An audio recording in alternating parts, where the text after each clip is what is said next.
Olá pessoal, esse é o canal Livros e E-Books, eu sou o Carlos e esse é aquele vídeo tradicional todo início de mês aqui no canal em que eu venho mostrar quais foram as minhas leituras do mês anterior, ou as leituras que estão em andamento, um pouquinho do que eu vou ler no mês corrente. Se você está chegando agora, seja muito bem-vindo, espero que goste do vídeo, dê uma olhada no conteúdo que já foi publicado e se gostar, faça a sua inscrição, ative o sininho e se você já é inscrito aqui no canal, dê uma olhada se a sua inscrição está válida, porque o YouTube às vezes desfaz a inscrição de certas pessoas e elas passam a não receber as notificações. Então, às vezes, eu mesmo passo por isso, vejo que alguns canais que eu assino, que eu acompanho, não estão recebendo atualizações, notificações, aí eu vou lá olhar, o sininho está desativado. O primeiro livro que eu quero mostrar para vocês é Uma Casa na Escuridão, do José Luiz Peixoto, que foi a primeira leitura completa que eu fiz esse mês, que foi um dos livros mais difíceis que eu já li na vida, e não por causa da escrita, porque a escrita é muito bonita, a narrativa é fluida, mas por causa das cenas pesadas que ele narra aqui. Ele deixa, essas cenas são tão pesadas que deixam na gente uma sensação de vazio, de incapacidade, uma tristeza muito grande.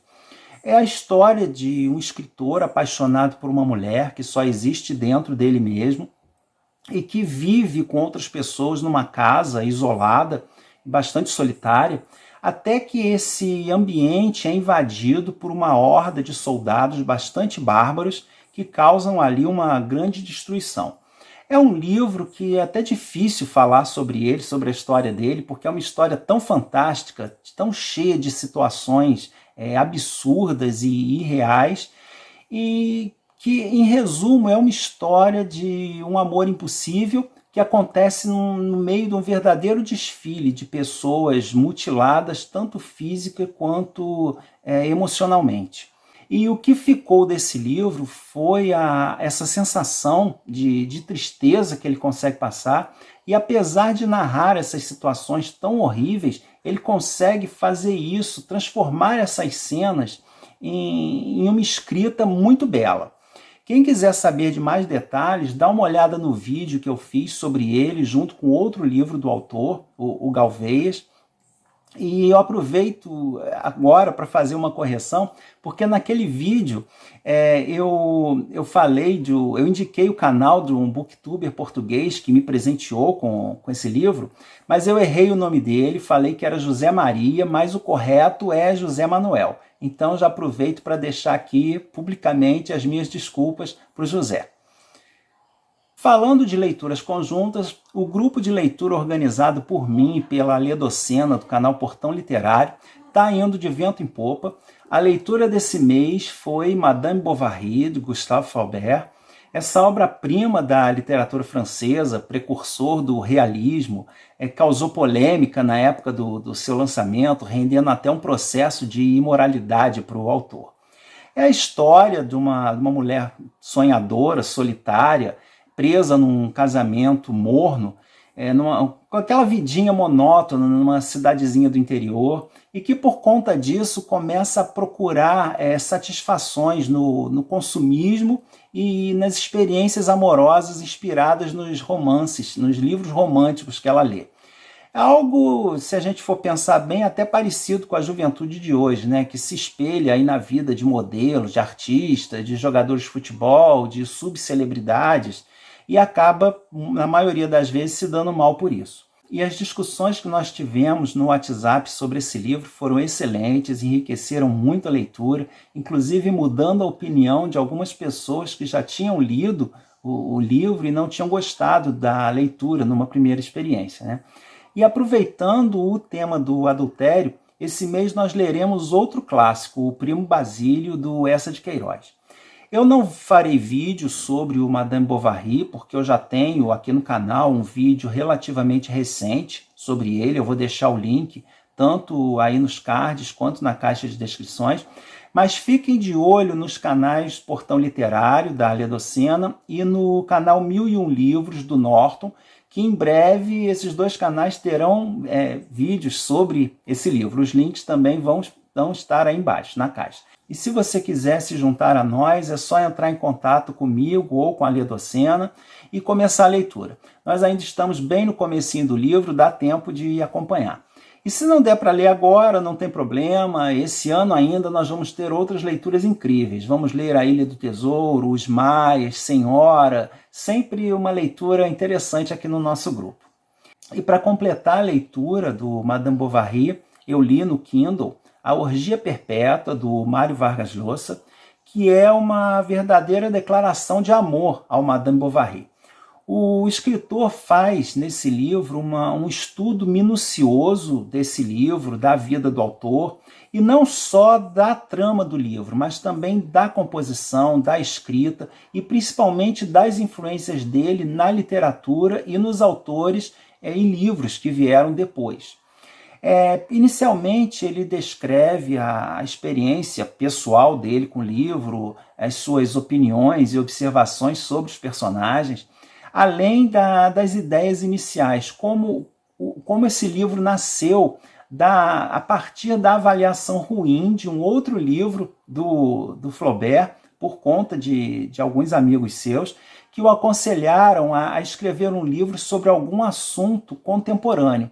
E ele se baseou numa reportagem que ele tinha visto recentemente sobre uma moça que passou pelas mesmas situações que ele utilizaria aqui no livro, na composição da sua personagem.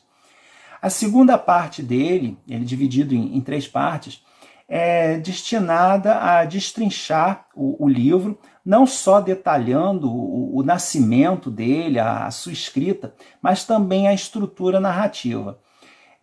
A dedicação que o Flaubert tinha, que era quase insana para escolher as palavras e compor o texto, as frases, tudo isso documentado por trechos de cartas do autor para sua amante, e fala também das inovações que esse livro trouxe, não só por ser um dos primeiros livros realistas, mas na própria escrita. Como, por exemplo, esse livro foi o precursor do discurso indireto livre, que é quando a fala do narrador se mistura com o pensamento do personagem. Foi o primeiro livro em que isso apareceu. E na terceira parte, o autor fala das influências desse livro, comparando Flaubert com vários outros escritores que teriam sido influenciados por ele. E o título do livro, que pode parecer um pouco estranho, é retirado de uma citação do próprio Flaubert, que ele dizia que o único meio de suportar a existência seria se entregar à literatura e ao prazer que ela proporciona, como se estivesse participando de uma orgia perpétua. Por isso esse nome é diferente, né? Os projetos do canal também continuam. Da Agatha Christie eu li O Cavalo Amarelo, que é um livro que divide opiniões entre os admiradores da escritora, que tem um tema bem diferente na carreira da Agatha, porque ele traz uma investigação de várias mortes misteriosas que poderiam estar sendo cometidas por 3 feiticeiras. E apesar dessa trama incomum e de não ter nenhum de seus personagens principais mais famosos, ainda assim é um livro que traz muitas das características da escritora habituais, né, como o suspense, as pistas deixadas aqui e ali, que acabam enganando o leitor, as revelações bombásticas e inesperadas no final. Enfim, é um livro que, se não é muito conhecido, mas também traz muito das características que a gente gosta, do que a gente gosta de encontrar num livro da Agatha Christie. Já tem vídeo aqui no canal também, o link está aqui nos cards e na caixa de descrições. Outro projeto em andamento é o dos contos de fadas em suas versões originais. Esse mês, eu e minha esposa começamos a leitura dos contos dos irmãos Grimm, e eu li as versões deles para 3 histórias das 3 princesas mais famosas, né? A Cinderela, a Branca de Neve e a Bela Adormecida. E foram versões bem diferentes e sombrias daquelas que conhecemos, né? Principalmente através das versões açucaradas dos desenhos da Disney. E mesmo sabendo que seriam relatos mais crus, Mesmo assim, eu fiquei chocado com o teor da violência que a gente encontra nesses contos. Inclusive falando de mutilações e de insinuações de canibalismo, assim, coisa bem pesada mesmo. E já tem vídeo no canal tanto sobre esses contos quanto dos anteriores, que eram do Hans Christian Andersen. E vou continuar esse mês lendo mais alguns contos dos Irmãos Grimm. Também tenho 2 leituras de calhamaços em andamento. A primeira delas é A República dos Sonhos, da Nélida Pinhon, que também estou lendo com a esposa.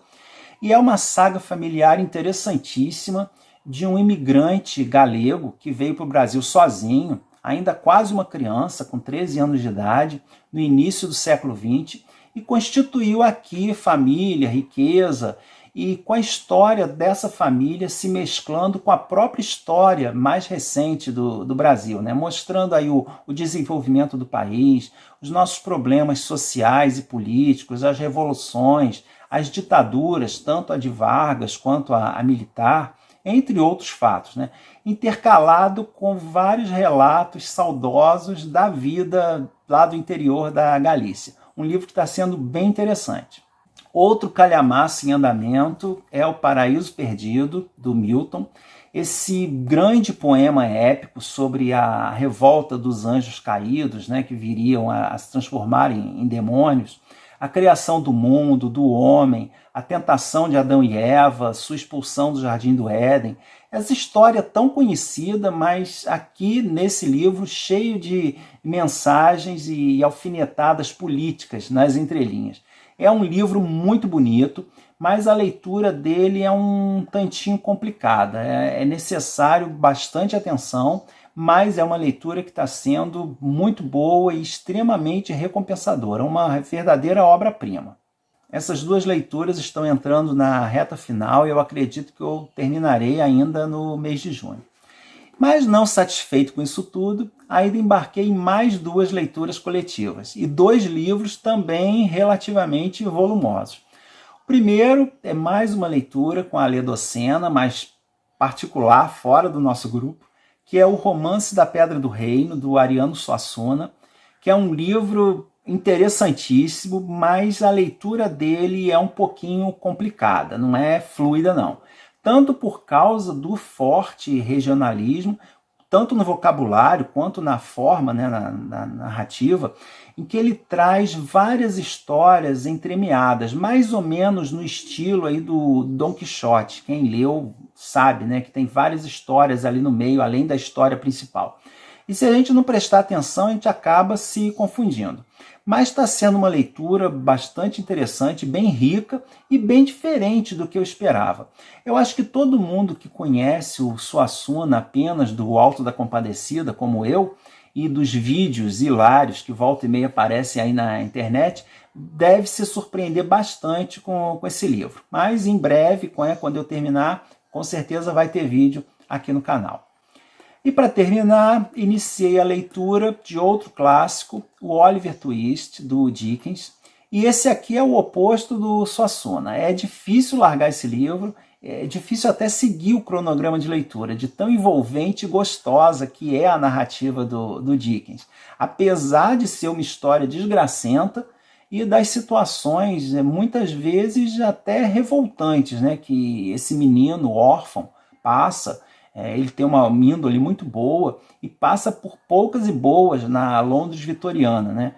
Até que se vê aliciado por uma gangue de malfeitores, de menores infratores. É um projeto que eu estou acompanhando do canal do Instagram Literatura Inglesa e toda semana tem uma live sobre uma quantidade de capítulos. A coordenadora do canal, a Marcela, conhece muito da literatura inglesa, esclarece muitos detalhes que nós não conhecemos e o que torna a leitura muito mais interessante e mais rica, né? Esse projeto já está bem adiantado, mas mesmo assim eu vou deixar o Instagram dela aí embaixo para quem tiver interesse em conhecer e acompanhar, né, os projetos futuros. Então essas foram as minhas leituras do mês, espero que vocês tenham gostado do vídeo e me contem aí embaixo nos comentários o que foi que vocês leram esse mês, o que estão planejando ler agora em junho, e eu vou deixar também o link para a compra de todos esses livros na caixa de descrições E lembrando que toda compra que for feita através da Amazon utilizando esse link, a minha comissão é destinada para alguma instituição de assistência social. Então é uma forma também de ajudar sem pagar nada mais por isso. Eu fico grato em nome de todos que recebem esse auxílio, para quem puder contribuir. E a gente se vê no próximo vídeo. Um grande abraço a todos e se cuidem.